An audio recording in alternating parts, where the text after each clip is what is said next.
Good afternoon and welcome to the Forest in Virginia Green Mezzanine Art Gallery. My name is Ronnie Cresco and I work at the Eisman Center. This exhibit behind me is called A Celebration of Friendship, and it's in honor of our own house manager, Marianne McCloskey.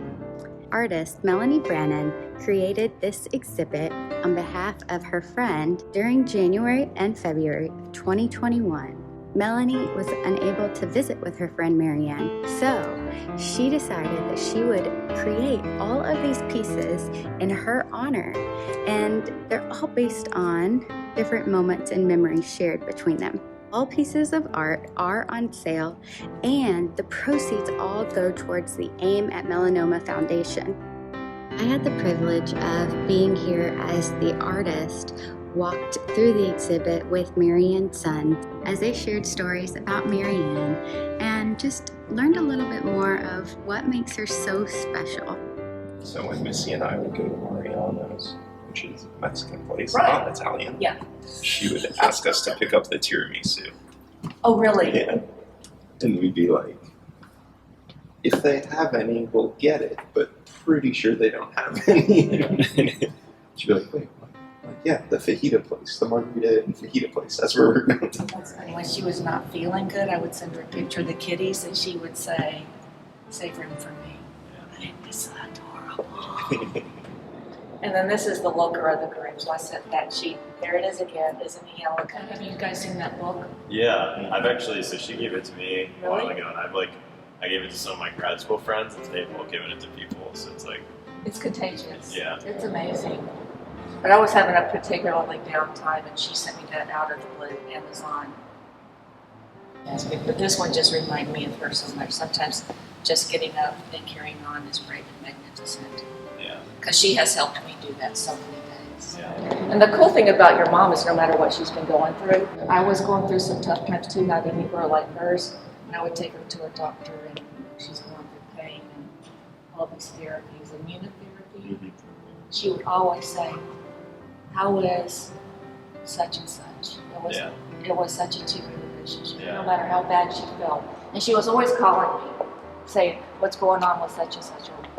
But this was the last day that we really went out without going to a doctor's appointment. Michelle and Mary and I, we went to tea at the Arboretum. It was just gorgeous. Early on when I was painting, and I would send her text message of it, and then one time she said it back, she goes, "This is such a gift." Yeah, just for us too. She talks about that a lot. Really? In the limited amount of time. Yeah. She's awake and talking. Yeah, This is the topic of conversation. Like, what were your thoughts whenever you found out Melanie was making a celebration of friendship for Marianne? I was excited, and it's also all sad and tough to deal with, but it was really special for me to have the opportunity to see my mom through this lens and kind of a different perspective on her life and how much other people appreciate her, because I knew her as a son, but obviously her relationship with other people is all different. How many people appreciated, just respected her, the effort she put forth in life. So What were some big things about the arts that definitely were instilled because of your mother? I remember going to musicals and going to like the Walter Art Gallery in Baltimore regularly growing up, and I don't know, it seemed normal to me and to us to do those things. And now, like, being a parent myself, I know that that's not necessarily the norm. I think until recently, becoming a parent myself, like, I always took that for granted, right? Like that was just what you do, when that's not necessarily the case for everyone. What has your mother instilled in you about being a friend and building that relationship? Yes, for me, after college, like, I moved to Texas and I didn't know anyone here, and all my closest friends are in Baltimore and around the U.S. And I know that's been the case for her for a long time. She's made great friends like Mel here in Dallas, but some of her best friends are still from Chicago 20 years ago. And it's just making an effort and staying in touch and talking on the phone. So I still do that regularly with all my closest friends from growing up at Gilman. All the guys who need to have the Skittles jar, I still talk to them on a regular basis. Yeah. I think that's the biggest thing for me, is staying in touch. Just making that effort, and realizing too that like when someone reaches out to you, haven't talked to for a while, it's like really nice. But like you might have thought before, like, man, would it be weird if I like see how everyone actually likes when someone wants to know how they're doing? So I think that I agree with that, and also just consistency, and as you were mentioning earlier, just like caring about other people and wanting to know how they are.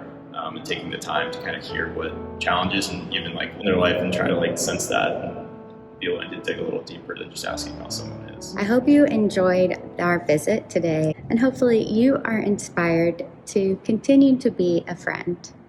Make sure those relationships are built. Make sure you let others know how much you care for them.